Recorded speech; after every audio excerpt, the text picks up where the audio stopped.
Hey there, everyone. Bryan here from the Oraculos School of Astrology, and I'm so excited to be sitting down with two lovely ladies who I know and adore, Jenn Zahrt and Nicola Smuts-Allsop, hailing in from Olympia. Did I say that right? Olympia?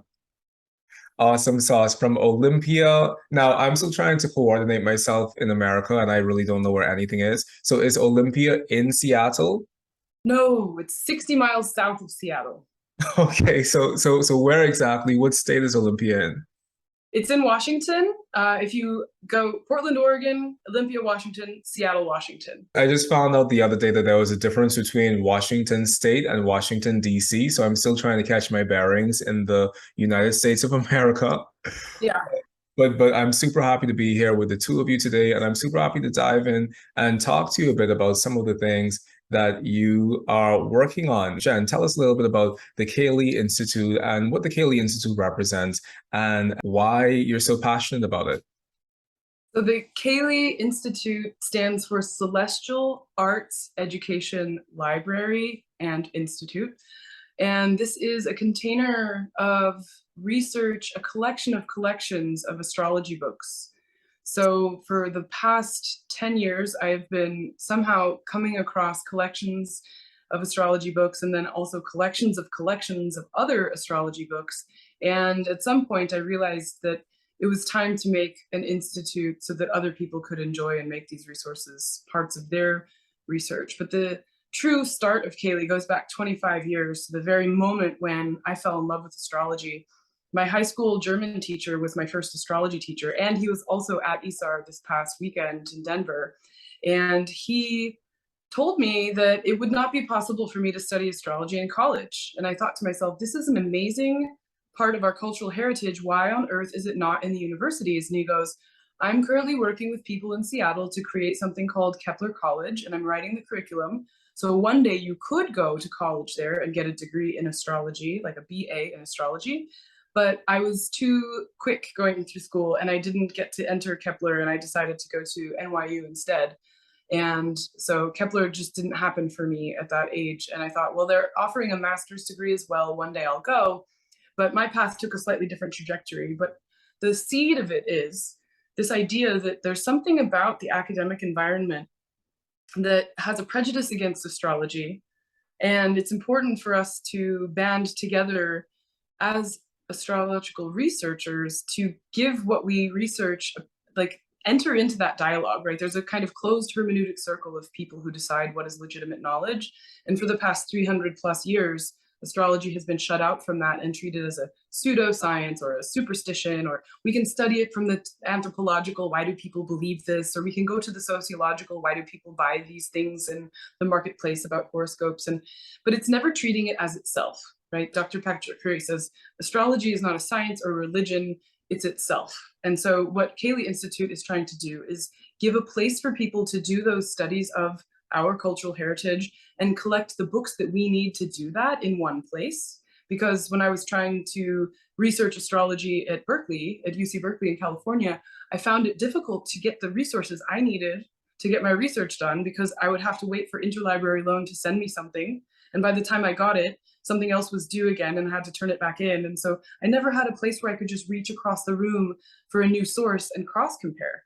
So this is that dream come true where, you know, you're looking at, for example, degree symbolism, and there's 16 different books and some footnotes and endnotes. And I can literally stand up from my chair, go to the main room and pull them all off the shelf and sit right back down. And it takes all of 5 minutes.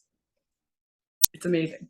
It's something I've experienced actually just visiting here, because obviously we're going to be doing some filmed teaching and for CAELi on my work. And it was so interesting to sit down and suddenly I just looked up and there was this book on the shelf and I just thought, I need to read that like now. And it was there, and to just collect all of those old sources and be reminded, and you can lay it out on the table. And I'm just so cross it's here in America, not in the UK. It's just a long way to travel to sit in a real library and to be able to just pull the books from the shelves.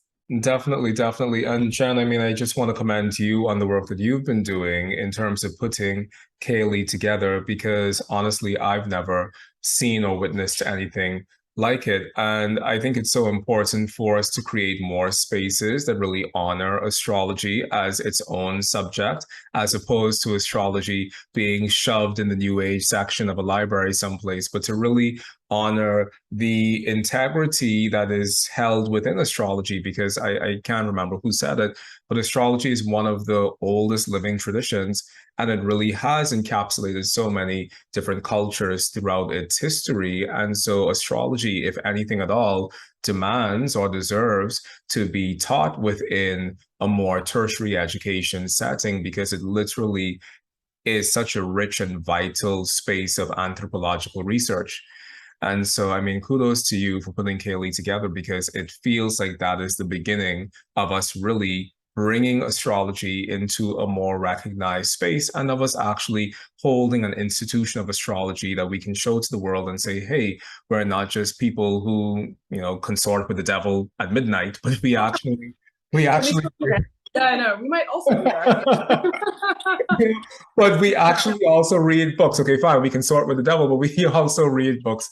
And here's our actual library. So good to you, Jenn. Yeah. Well, and I think it's also a matter of values. And I'm not sure that, I mean, there was a library in Big Rapids, Michigan called the Heart Center, run by an astrologer named Mychal. And he decided after running it for, I would say, over 40 plus years, that he was tired and wanted to retire. So in 2018, he put out on Facebook, if someone comes to get these books from me, I will give them to you. He's a very solid Buddhist, very kind person. And so I said to myself, well, it's just a plane ticket. So I flew to Grand Rapids, got a U-Haul, drove to Big Rapids, packed up the Heart Center library and drove it back to the Pacific Northwest. And basically that is right behind us here. So it's a lineage of libraries. He eventually sold that building, and then it led to 4 years later me buying this building. So this is a permanent home. CAELi is a permanent home for this library. Now, Nicky, I know that you are doing some recording work, you said earlier with Jenn, about some of your work. So tell us, Nicky, about some of the work that you've been doing with astrology and just what you're up to right now in terms of that work.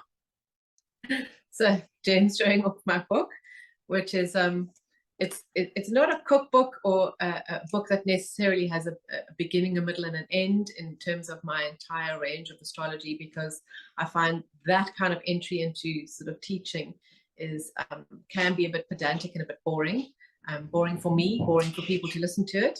So what I'm going to be doing now with Jenn is we're going to actually look at those case studies that are in the book, and we're going to have a conversation about them, because this is the way astrology emerges. It emerges when you participate with it in a playful way, sometimes when you just allow thoughts to emerge and to say, hey, look at that, and I didn't realize this.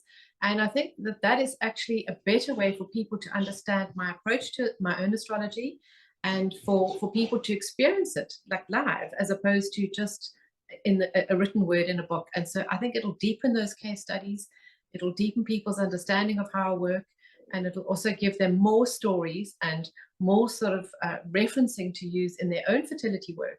So they'll go, oh yeah, I saw that before when I saw it on this video, and I was able to absorb it in a way that I couldn't before. So that's what we want to hope to achieve, really. Yeah, awesome. And the stories are so interlocking in terms of like, when do you approach this technique and bring it into the interpretation of this chart? And the thing I love about Nicky's astrology is you're either pregnant or you're not. So with fertility astrology, it's not about, shades of interpretation where this could be true or that could be true. Like there's either a baby at the end of this journey or there's not a baby. So with that clear, outcome, you have to rewind and say, okay, this aspect of traditional astrology will give us this part of the interpretation.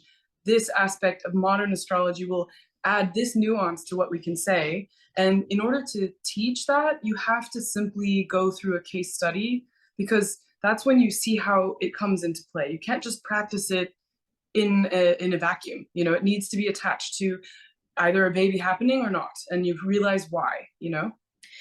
I also think it's really important for predictive astrologers who, it's really hard to do predictive astrology because there are so many manifestations of so many different signatures, and it's really hard to understand how that's going to pan out in somebody's life. It's not an absolute. We know it's very difficult. Fortunately for me, people who come to me are looking for a baby. They want to have a baby. So they usually have cleared the decks and they've got a single focus. So against that backdrop, I can actually sort of remove all the extraneous information about other transits, and we are just looking for babies. So in some ways it makes my predictive life a little bit easier. And in other ways, it helps me sort of when I run through my transits, I create my own story in my head, and I like to see that the story like follows. So we know that in order to get pregnant, you're going to need eggs. So do we have a Jupiter to a moon as a backdrop? Even though Jupiter might not be the almuten of pregnancy, might not be the perfected ruler, I just want to know, is there a backstory? That Neptune conjunct the sun, instead of being something to be fearful of, hey, we want Neptune conjunct the sun because that's the endocrine system and it's the drugs that you're going to be taking in order to stimulate ovulation. So those kinds of little things that are running in the background suddenly they tell a bigger story, but it's incredibly hard to try and describe that in a book. So I'm hoping that this way we're going to be able to broaden that out to make it easier for people to recognize the stories of pregnancy and to maybe upgrade their knowledge on IVF and how it's practiced and used today, because you need to know a lot about the medical background as well as the astrological background, and that integration, I think, has been hard for people up until now, but let's have a crack at it at least. Thank you both for sharing that. And it's really so heartening to hear the two of you speaking from the depth of what is important to you, which is really concrete astrology. And concrete astrology is something that's really important to me as well. So this event is either happening within your life or it's not happening within your life. And I think one of the things that I really appreciate about you, Nicky, and just in general, is that I consider you to be one of the greatest medical astrologers in the world, and no, it's the truth. I honestly consider you to be one of the greatest medical astrologers in the world, and the reason for that is because you have this understanding of the actual things required for a person to get pregnant. So you're not just saying, okay, the moon is doing this and the Jupiter is doing that, and it's a full moon versus a waning moon. You actually have this understanding of what it means for a woman to go through IVF and what does it mean for a woman to have secondary infertility. And you have this deep backdrop of things that I think a lot of people take for granted. And so I think that with the work that you're doing, you are really raising the bar and essentially saying, hey, if you're going to be working with people as a medical astrologer, or even more specifically as a fertility astrologer, you have to actually know the physiology of how these things occur within the human body. And you actually have to have some background of something that is non-astrological. You need to know about, what does fertilization look like? Is it an issue with the egg? Is it an issue with the sperm? You actually have to have an understanding of things that aren't astrological in order to further bolster the astrology that you're doing. And amongst our field and amongst us as professional astrologers, I don't really see a lot of people whether they're speaking about medical astrology or financial astrology or some other branch of astrology that branches out into the wider non-astrological world. I don't really see a lot of people doing the sort of homework that you've done. Thank you. That's very kind of you to say. I just wanted to make a comment on that. And I think it's really important to not be afraid to, medical technology is amazing. So if you are working in the field of medical astrology, innovations and new treatments are going to become available, and you're going to have to integrate that into your astrology. Or sometimes you have to look at your astrological techniques and be quite critical of them and realize those can't work anymore because medical science has moved or changed and we now know better. So, and one of the things obviously that keeps cropping up is my take on the Jonas method. And it is only because I've researched the book that's been on Jenn's shelf, and it occurred to me, it's so simple. Yes, this is a book from 1950. They did not have time-lapse photography. They could not photograph ovulation. They did not know when conception happened. So for them to buy into the theory of Jonas's lunar phase conception was tempting, because it is so elegant and it sounds so good. But in my practical experience now, and with the updates in medical technology and the fact that they can actually time ovulation and conception as being two completely different things, and sexual reproduction can be 6 days before conception. Now that we know something different, we mustn't be afraid either to update our techniques. We mustn't be afraid to self-appraise. We mustn't be afraid to basically ditch those things that don't work. But you did update a traditional technique in your work. You discovered something. Which one was that? Directing by triplicity. Oh, yes. With the almuten. You know, I'm terrible. If I cook, you know, I can buy like an Ottolenghi recipe book. I can open the recipe before I've even tried it once. I'm already tinkering with the ingredients. I'm already changing the recipe in some way. I'm horrible like that. And what I noticed in the secondary infertility is I wanted to know is there a mechanism that we can describe whether somebody's going to be pregnant early in life or late in life? And there wasn't a simple reductive answer. But because I use the almuten of pregnancy, which turns out to be just a singular planet, I realized that, you know, if Valens and Bonatti and all of them, if they can direct every single Arabic part by triplicity, why not the almuten of pregnancy? And once I've decided, and it's still not an exact technique for me, I'm still learning about the limitations of a time period. So when we direct by triplicity, we are assuming that somebody's going to live X amount of years, and we're going to divide those years into 3, and there's a first part, a second part, and a third part. If we're going to talk about fertility years, we're going to have to adjust that lifespan to, say, from the first menstruation, which is usually around age 14, and then we're going to have to take it until the last point at which doctors are prepared to maybe put back a donor egg, which is age 50. So we have to take that and divide that into 3, and then say that's the first part of your fertility life, that's the second, and that's the third. And so when we direct the almuten of pregnancy by triplicity phase rulership, as it's actually called, we can see when we are most likely going to get pregnant.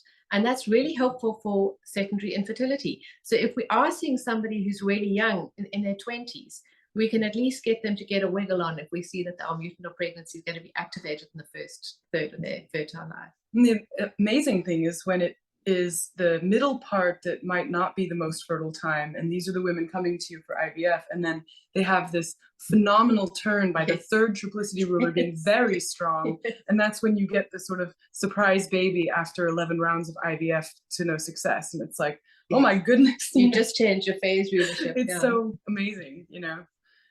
Definitely. Now, Jenn, I know that you are someone who has been a very big supporter of Nicky's work in terms of the fertility astrology, and you have had her teach the fertility astrology course for quite some time at your own school. What about this work in terms of fertility astrology spoke to you so strongly that made you really want to reach out to Nicky and work with her in this way? So I have always been fascinated by the human reproductive system, just in general. When I was in high school, I would draw, they made us draw words in dimensions. And so I drew the 2-dimensional word cicatrix, and then I did a 3-dimensional word fetus. And it was like 2 feet by 3 feet and huge. And my mom's like, what did you do? Why did you do that? And I was always fascinated by like sperms and eggs, to the point where I had a senior high school project, and I had to pick some topic to do this with, and I was irritated that it was even a thing. And they forced us to go to the high school pep assemblies, and I watched the cheerleaders form a circle, and then the football players penetrated the circle from all sides and coalesced in a huddle in the middle, and then the whole thing expanded into the like entirety of the basketball floor, and then it burst open and everyone got to leave, and I was like, this is a fertility ritual. So I wrote about it.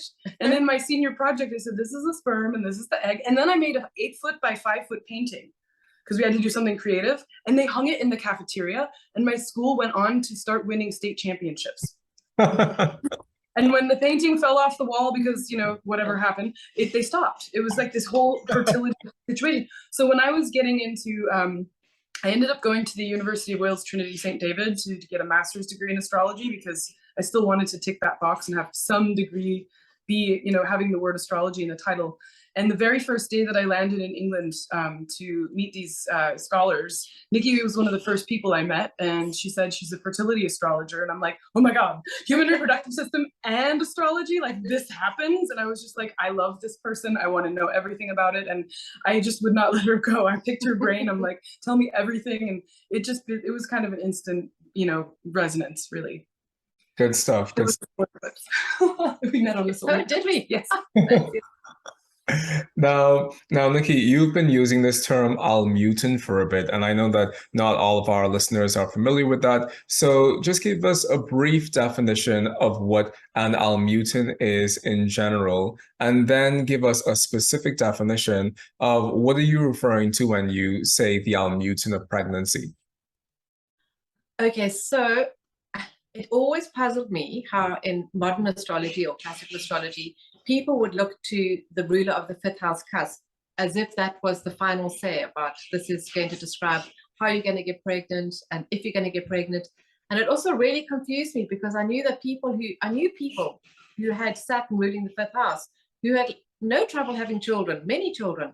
So it kind of didn't resonate with the kind of astrology that I was like learning at the time. So I coincidentally, in those days, and this is a very long time ago now, Project Hindsight was just starting and was just publishing. In fact, we have the book here. Omar's book, the Book of Nativities, by Omar of Tibaras, a Persian astrologer.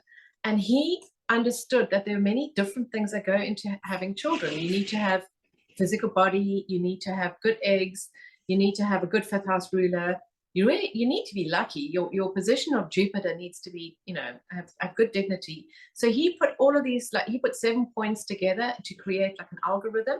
So what you do is you write down those 7 points, and there would be the degree of your ascendant, the ruler of your ascendant and that degree, the degree of your moon, the ruler of your moon and that degree, the fifth house cusp, that degree, and the ruler of your fifth house cusp, that degree. And then you would have a look and Jupiter, the position of Jupiter in the chart, and then you add up all those totals. You work out that it was 5 points for rulership, 4 points for exaltation, 3 points for all Dorothean triplicities, 2 points for term, and 1 point for face. You would then create your table and you would add it up, and this is really well explained in my book, and there is a worksheet attached at the end. You would write down those points, you'd add up your totals, and then you'd just cast your eye to see if there were any planets physically in the fifth house. And if there were, you'd give that planet an extra 5 points.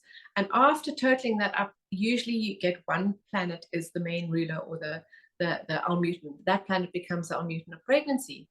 And what's really interesting is sometimes your almuten of pregnancy will be Saturn, sometimes it might be Mars.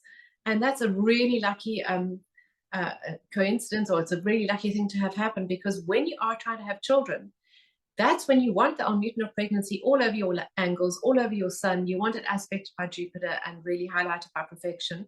And you actually having it ruling the fifth house is really a bonus, or even transiting the fifth house. So it changed my ideas about the role of Saturn and Mars in getting pregnant, because if it is your almuten, like I said, you want it there. It also means that you've like decreased the number of planets, the malefics, by 50%. So only Mars, if Saturn is almuten of pregnancy, only Mars can threaten your pregnancy. So you actually double your chances. You have more opportunity and less threatening damage. So it just changes the way that you think about it. And I find that really interesting. I'll define an almuten. You started with the compound almuten.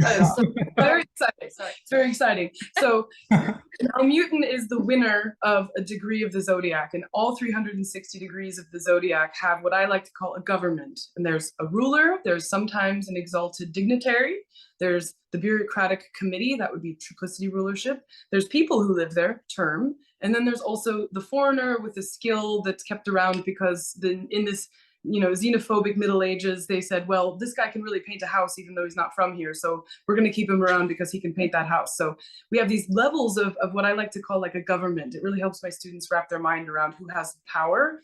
And at every degree of the zodiac, we have these, it's given in the medieval tradition 5, 4, 3, 2, 1, like Nicky said. In Hellenistics, they actually just gave it 1 point per category of power, which I don't think truly expands upon what you can interpret when you're using essential dignity. So that is one thing that Nicky brought across to me that I really love about being a medieval astrologer as opposed to a Hellenistic one. So when you have your governor or this ruler, that gets 5 points. When you have then in a sign that has a planet that is exalted, that planet will get 4. And then you have your triplicity rulers, which each get 3. They share it, right? It's not just one by day, night, or participating. And then you have term rulership, which gets 2 points, and face is the little last guy, and he's anxious and he gets 1 point, right? And you don't subtract anything. This is all about who has power. You're not looking at who doesn't have power. And when you do this on 1 degree of the zodiac, that's a simple almuten. So for example, if you look at the early degrees of Scorpio, Mars gets 11 points. No other planet has any say-so. So Mars in early Scorpio is somebody who does something in total confidence on their own terms, and they're very effective.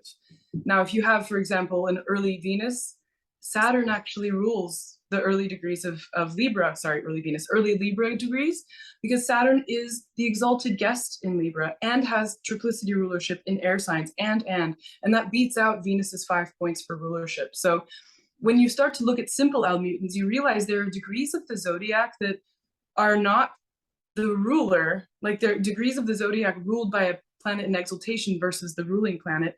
And that matters, you know, that nuance really matters, because then you'll see, oh, like Venus in the middle of Virgo is not just in fall, she's got family, she's got friends, she's got, you know, face. There's an interesting part of Virgo for Venus.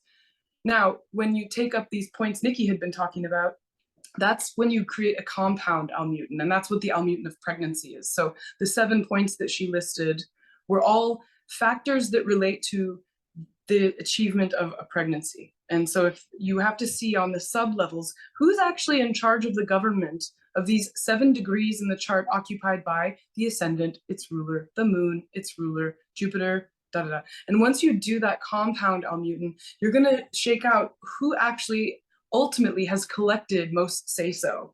And that's going to be the planet you want to see activated as a Time Lord, active by transit, active by solar arc. And she goes into all of this in the class. So. See, this is why I collaborate with her, because she can explain what I'm thinking so much better than me.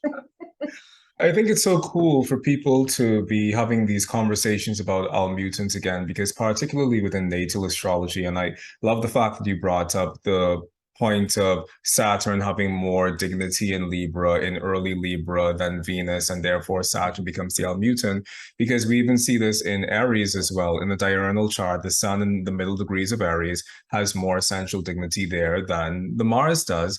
And very often, even from a natal perspective, if you have Aries rising and it's a diurnal chart, then the ruler of that ascendant, or the native, tends to manifest in more of a solar way than a Martian way. And that was something that I had to come to within my own practice in terms of using these degree-based almutens. And I really loved working with you, Nicky, and having this other understanding that we have the degree-based almutens, but we also have the topic-based almutens. But that was something I pushed to the side a bit, because I was like, you know, well, if something's going to say something, it's going to say it via the actual primary rulers of those houses, who are the primary rulers of those topics. But I think your work, Nicky, really expanded on this notion that, hey, no, the ancients had a more nuanced way of seeing these things, and they had nuanced ways of representing topics. And some of those topics are represented by the almuten of pregnancy, and others of those topics could be represented by the Arabic part that specifically is associated with that specific topic. So I think that it's really wonderful that we're now expanding on all of these ways how the ancients viewed astrology, so that we can know that, hey, there's a lot of nuance here, and it's not just the plain chart as you see it, but the chart really serves as a launching pad for a much deeper conversation. I'm just so excited because actually my work is now quite old. So I'm just so excited that, you know, when I was learning traditional astrology, it was like in the B-bar internet days. And we had to be members of like a Yahoo groups, and you'd put up a chart in the morning, and then people would only look at it a day later, and the next day you'd only get feedback. And it was really, it was so much harder to have a conversation, and the resources were so slim. And I'm so like thrilled to come to ISO and to go to all of these lectures where traditional astrology is now the norm. And it's not something that people were initially, people were quite frightened, I think, of the rules, and they were quite overwhelmed by the, you know, newer concepts, and threatened by it. And now it's the norm, and it's very exciting. It definitely is. And I mean, Jenn, I remember one of your talks at UAC a few years ago. You did an entire talk on both almutens as well as on triplicity rulers. And so I just want to know, for you, Jenn, you hold this space, the CAELi Institute, which isn't just a traditional astrology space or any type of astrology space, but you hold this melting pot of astrology within the CAELi Institute. Where does your love of traditional astrology fit within that? I think it's important to be aware of all of the things our ancestors have done in this field, because each time someone has committed to developing a technique, they're telling us also about what they value. And astrology is fundamentally a human-created observation of the world around us. So I'm interested in the ways in which these show us the humans behind these techniques. It's not just arbitrary, like we're trying to treat it just like a science, you know. The triplicity rulers of the houses is a favored technique of mine because it allows me to see with precision when someone's talking to me in a consult. I can immediately use that technique to give them very precise answers in the chart. And so it allows me to read with a very sharp pencil. And I think there are other techniques that are more inspired by the origins of our craft in ancient Mesopotamia, where in the moment you kind of feel a movement of spirit or some kind of energy like that you can see, and you can see degree-based symbolism comes from that, like what's rising right now, and then you have an image come through, right? And so there are 16 or 17 different systems of degree symbolism, and they all resonate on some level, and they're not, you know, you can't compress them into one symbol because it's the people behind the system that they created that is giving it life. And sometimes you'll resonate with one system versus another. And I think there are as many astrologies as there are belly buttons. So in a way, you know, we compose the techniques that allow us to interpret the world around us better. And I love the most modern of things. I love asteroids. I think asteroids are awesome. I love fake asteroids, which is something I made up. I love hypothetical planets from the Hamburg School because there's a cosmology behind it, which we've spoken about on your podcast before. And if you haven't seen that episode, definitely pause the tape and watch it. It's awesome. You know, and it's all speaking to us, but we are creating it together. We are co-creating this pattern recognition. And there are certain astrologers who develop certain patterns and techniques that work for a certain amount of decades, and then they just kind of stop working. And it doesn't mean the astrology is bad. It means that that one just had sort of a shorter lifespan and was relevant for this period of time. And what makes a technique last 2,000 years versus something that's been developed because now we have computing power? And hey, I can't answer that, but the CAELi Institute hopefully gives you a space to try, you know. And recipes change. Yeah, they do. Yeah. So we created at UAC an almuten of divination as a group. We crowdsourced all of the points we thought that would be, you know, significant for, at that point we were reading Elspeth Ebertein's chart. And the room got chills. I mean, everybody who was there, you can even hear it when you listen to the recording, like, it was stunning to see that she had the moon in Cancer in the 9th house as her almuten of divination. And we had literally just made it up, but she was known as a professional astrologer, published astrologer, like, you know, it's just, and she gave birth to one of the world's greatest astrologers, you know, so like, even as a mother of an astrologer, that moon was doing so much heavy lifting. And it was phenomenal because we had literally just made it up together using a traditional technique, but innovating as a group. I think when you give something agency, it returns to you. So I remember doing an almuten for red hair, and it's, you know, you can do an almuten for anything. It's so long as you've got a philosophy behind it, so long as you've got an idea of what you think goes into that one particular thing you're looking for. It's, you know, there's no end to it. You know, what I love about the three of us collectively is that we are very much steeped in the tradition of astrology, but we're also open to innovation, and we're also open to doing things in a new way. And I think that that's something that, you know, I don't want to get on my high horse about it, but I think that that's something that sets apart what we can do really from what other people can do. I was speaking to an astrologer. I think she's an amazing astrologer. I think she's fabulous. And she's a very, very modern astrologer. Never probably picked up a traditional astrology book in her life. And I told her what my talk was about at the conference last weekend. And she said, wow, Mychal, you can do what I can do, but I can never do what you can do. And I think that that was such a powerful moment for me, because here I was sitting down speaking to someone who I think is fantastic in every way, but having a stronger relationship to traditional astrology and understanding how traditional astrology works, I think it really sets us to be in a position where we can do anything. We can throw cosmobiology on top of that. We can throw Parans on top of that. We can throw Uranian astrology on top of that. We can throw fake asteroids on top of that. Because when you have that core and when you have that foundation, it gives you the freedom to go out, try something new, but come back to that foundation. And so for you, Nicky, what I've seen in your work is I've seen you take traditional astrology and use that alongside Uranus, Neptune, and Pluto and say, hey, Uranus, Neptune, and Pluto, they are going to be very significant factors if they're coming in a powerful way, or if they're presenting themselves in a powerful way within the larger context of what we're doing. I've seen you, Jenn, do amazing things in terms of aspects and aspect patterns. And there was something that you were very excited about recently. I think it was probably a couple of years ago. You had found this book about the elements. And I think it was, did you remember, it was like about elemental deficiency or something? Yeah. Elemental voids, when you don't have a planet, and I would argue up to Pluto, because Shirley Lyons Meyer, who wrote that book in 1983, she was including Pluto. So I'd say just planets, not angles, and not any other celestial factor besides planets and signs, and then having them be lacking placement in all earth signs or all air signs or all water signs or whatever. And she was arguing in that book that it's a mastery, not a void, and we have to actually transform our apprehension. So case in point, my husband, who's upstairs in the library cataloging some books while we record this podcast, he has a void of planets in air signs. So there are no air signs in his chart by planetary placement. And he literally has an award for being an air master in his job in the military, in the Air Force. So he was like decorated with, he was a master, no, it was a commander of the communications in the air, of getting planes to go where they need to be.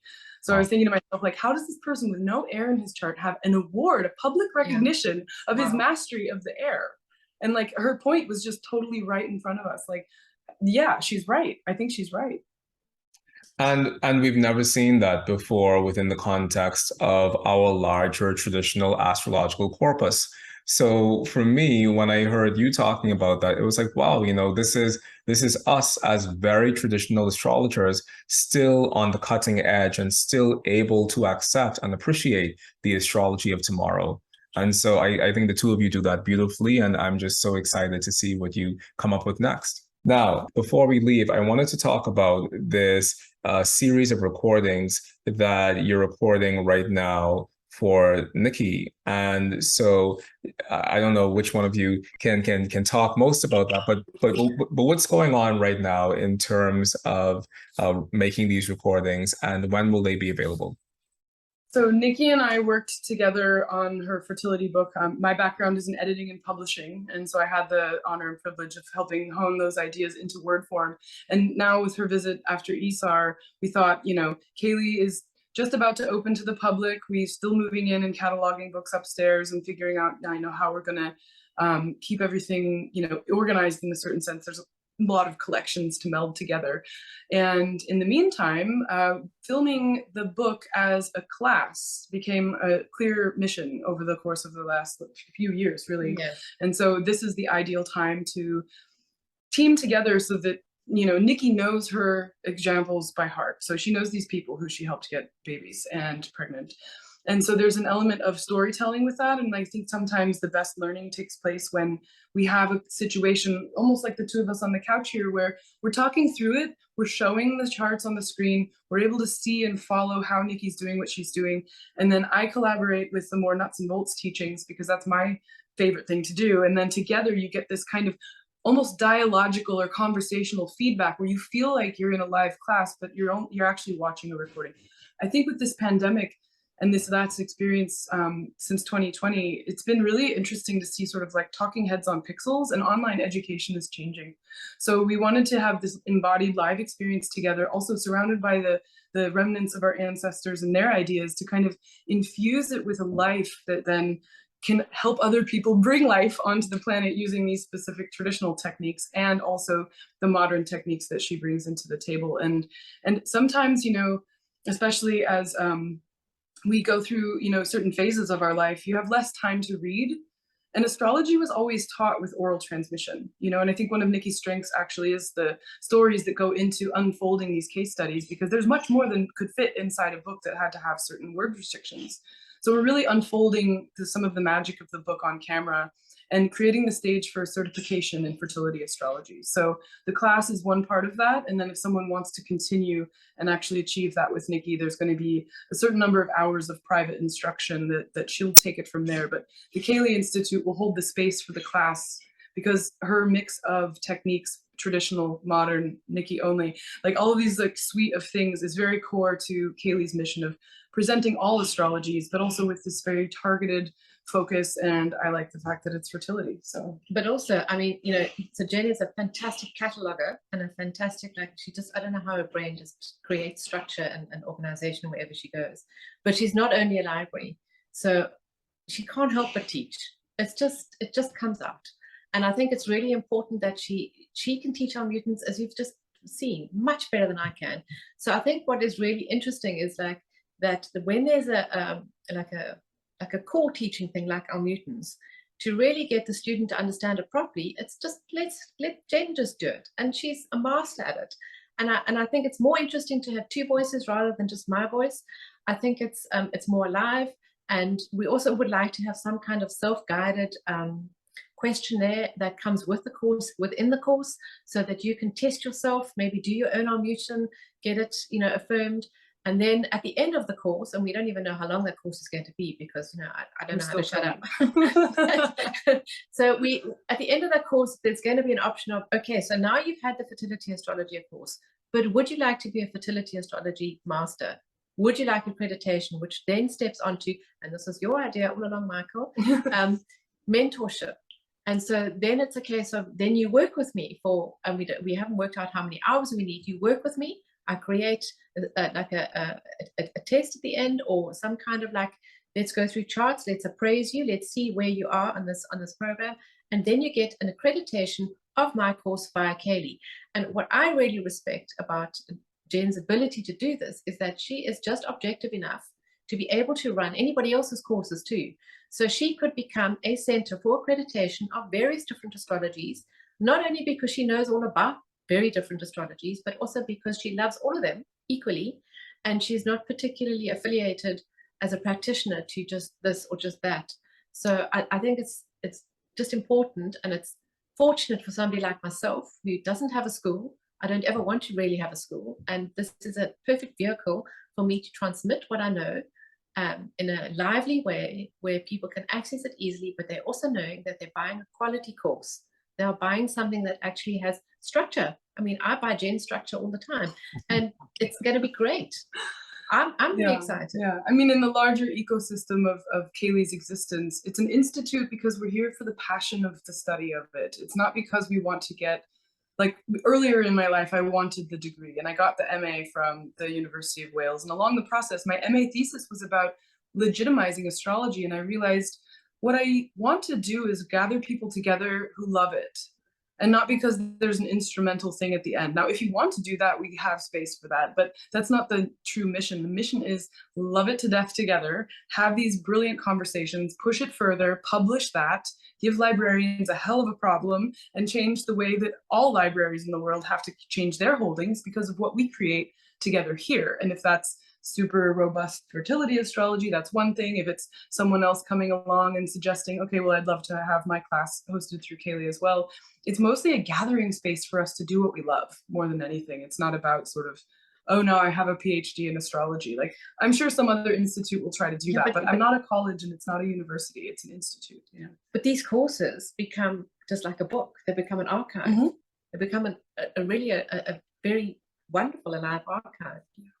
And the space itself will have, you know, gallery shows of celestial art. That's why it's celestial arts education. So I would like to have people painting things here that are galactic, and, you know, every month there'd be a moon boom with a gong, and we just send our minds to outer space. And so it's a whole constellation. I'm using all these interesting like Star words. It's a whole constellation of activities that allow us to celebrate just what we love about this. And it's not, it's like, let's do arts, let's do some coursework, you know, just for fun. And like, that's when I have the most fun, is when it's an elective, right? Don't give me requirements and this and that. I just want to do my electives and enjoy it. And that, I think, when you're playing and you're sort of having that good time, or it's a symposium, or sort of someone's teaching a one-off workshop here in person and broadcasting that, you enjoy it, and then you learn better and you actually internalize it, because the fun of that gathering, because there's no sort of instrumental purpose at the end of it per se, unless you choose that, and that's a choice, and that's fun, you know, but it doesn't have to be that. But also our brains work differently when we're having fun. Oh, totally. Yeah.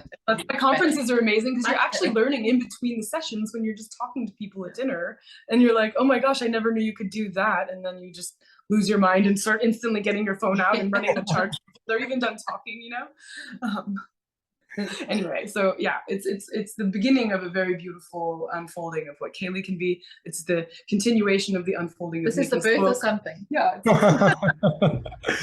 Listen, I'm so excited about it as well, and this notion of there being a certification course and accreditation specifically around the work that you've created, Nicky. I think it's really fascinating, because today there are so many people who are in the world teaching astrology, and you know, it's kind of speculative whether or not everybody who's teaching astrology should actually be teaching astrology. But I know that you specifically have something that is so special and so unique. And there are other astrologers who talk about fertility astrology, some who speak about it using the method that you had mentioned earlier. I think it's the Jonas method you had said. Yeah. And I mean, it's problematic, Mychal, and I don't wish to make like a contradictory statement and to create a polemic or a divide about it, because I know some people are quite attached to it, and there's no judgment. It's just use what works. If your method of Jonas works for you, I'm happy for you. Because I know the actual medical processes behind it, I can't have any faith or confidence in it, and even if it did work, I can't use it for my clients. So I just want to make this like little footnote really clear that I don't have a hate campaign on it. I don't have a hate against astrologers who use it. It's just, I can't. It's like that. I think that goes back to one of your mentors, Jeffrey Cornelius, who has shown how wrong charts can work. But then Rob Hand says, I've never seen a wrong chart work better than a right one. And you found the right one, you know? Yeah. Yeah, and you know, for me, I feel no way either way. I've been exposed to your work, and I've seen your work, and I think at the end of the day, for us who practice astrology that is result oriented or event oriented or concrete, I think we don't really have the luxury to hold on to techniques that don't work, you know. And I think that you've done enough research within this field to really have a voice within the field to say, hey, I've tested these methods, and I've seen, based on my own client work with hundreds of women trying to get pregnant, that this thing really, you know, it's nice, like you said, it's elegant, but also it really leaves a lot to be desired, especially when juxtaposed against some of the work that you've done with the almutens of pregnancy. So I mean, we're definitely not trying to start a bushfire or anything, but at the same time, I do believe that, you know, what you do is great work, and we definitely should elevate that some more, because what you do is actually based on the realities of a woman going into an office, speaking to a doctor, undergoing IVF, and it's actually based in something that is more than astrology, that confirms the astrology that we do. So I'm Team Nicky. Okay. And I think it's almost the 20th year anniversary of this discovery of this directing the almuten of pregnancy by simplicity. It is. And that just occurred to me. Like, it's been almost 20. Like a Uranus cycle. Or a lunar node return. Yeah. That's cool. You know, like, gosh, this is old. No, but you I'm not bring it up for that reason. I'm just saying that, you know, you've been doing this for, when you said your astrology was old, it's like, well, yeah, you know, this is 2 decades. Like, you've put a lot of work into what's coming out now. It's not just coming out, just, you know. I have seen a lot of people. Yeah. I have. And it's also not just your opinion. I think that that's the other thing, because there is a lot of opinionated astrology in the world. It's not just your opinion, it's actually your experience and your facts. And you have the receipts to... Yeah, how many percentage of your clients have gotten pregnant? Do you know? I never know that because then I'm not the one doing the pregnancy test. So it's really frustrating, you know. And the worst is when you catch them in the shopping mall and you know, you can judge by the size of their tummies, you know exactly how far they are. And you go, thanks for telling me. But, you know, it's like, I understand. Nobody wants to acknowledge that an astrologer was there at the conception. It's just too awful. And so nobody wants to admit, or, you know, I don't expect, I've got an ethical policy in which I never, ever contact my people ever again. So I never like chase up with newsletters or please give me feedback. So if people decide to tell me, that's fantastic and wonderful. And if people don't, well, that's also okay. But I have had, because I deal with the people who have problems, physical problems that can be proven or physical problems that are very evident in the chart, I would like to say that I'm maybe 75 to 80% accurate in what I say. I might not be getting you pregnant because you've already got the problems, because, hey, you with me, you wouldn't be at a fertility astrologer if everything was okay. So there's that. I'm not going to ever get an 80% pregnancy feedback, you know, because my people are like, oh, some of them are over the age of 45. This is a challenge. My favorite part of her work is when doctors are saying, you have idiosyncratic secondary infertility. And she's like, no, you have a hard shell around your eggs. And then they look into it, and that's exactly what the problem is. And I'm like, I love that about not just traditional astrology, but Nicky's gift for interpreting charts in a medical sense and just stunning these doctors who just say, it's idiosyncratic. It's like, well, actually, Yeah. you know. Yeah, my favorite chart, I think, of all time, if we want to call up a favorite, is the one of Raylene and Jacques, and I think it's on my YouTube channel. And they had 7 IVFs or something, and they were told that their eggs and sperm were just not adequate, and they needed to have donor egg and sperm, and they really just couldn't afford it on their last cycle of IVF. And somehow she found my details, and I saw her, and I just said, no, there's nothing wrong with your material. You must go back to your doctor and have IVF at this point with your material. And she went back to the doctor, and the doctor said, on whose authority are you telling me that your genetic material is okay? And she said, no, our astrologer said so. And he said, well, I can't treat you because, you know, you're non-compliant. So she then went off to a chap that I know and I have worked with a lot, an Indian IVF specialist, who loves my work because, hey, he's Indian, and Vedic astrology has never been excluded from his life experience or from what he does. And so she went to him, and they had IVF with him at the time that I said, and they managed to produce triplets, and all healthy and wonderful. And then a year later, another boy came naturally after eight IVFs. So that is my favorite chart, which kind of does not prove astrology in a way, but it does kind of indicate that medical science is fantastic, and I would never suggest that you use astrology instead of. But while medical science is a comment on the mechanism and the mechanics of it, it doesn't have a say-so about the quality of time. And I think if we can just add the quality of time to medical technology, I think we've got a winning formula. I really appreciate your work, Nicky. And I know you say that what you do or what you didn't actually prove astrology, but I actually think it does prove astrology, because you're using the astrology and you're putting the astrology not necessarily first, but you're putting the astrology at the same level as the actual diagnosis, and you are actively making concrete changes within people's lives. So kudos to you. Thank you. Thanks for having us, Mychal. It's been fun. You're very, very welcome. Now, before we head out, people always want to know, and I'm sure people listening to this right now, they're going to want to find out more information about the CAELi Institute. So, Jenn, please give us more information about the CAELi Institute specifically. So CAELi Institute is a membership-based, non-circulating research institute located in Olympia, Washington, and you may find out and browse our books on our website, www.CAELi.institute. I hope to see you here. Awesome, awesome. And Nicky, for those people who are very, very interested now in reaching out to you for their own fertility concerns and to experience your approach to fertility astrology, how can they book a session with you? You can go to www.fertilityastrology.com.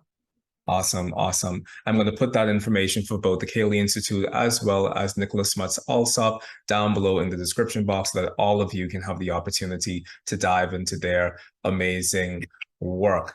Thank you all so much for once again joining us here on the Oraculos podcast. It was my pleasure to be here with you all. And if you love this episode of the podcast, then by all means, please share this episode with your other astrologically minded friends. And as always, subscribe to the Oraculos podcast wherever you find us on the internet so that more and more people can hear these conversations with amazing astrologers like Jenn Zahrt and Nicola Smuts-Allsop. Until next time, I'm leaving you in peace and love and hope. Have a good one. Bye-bye. Bye now.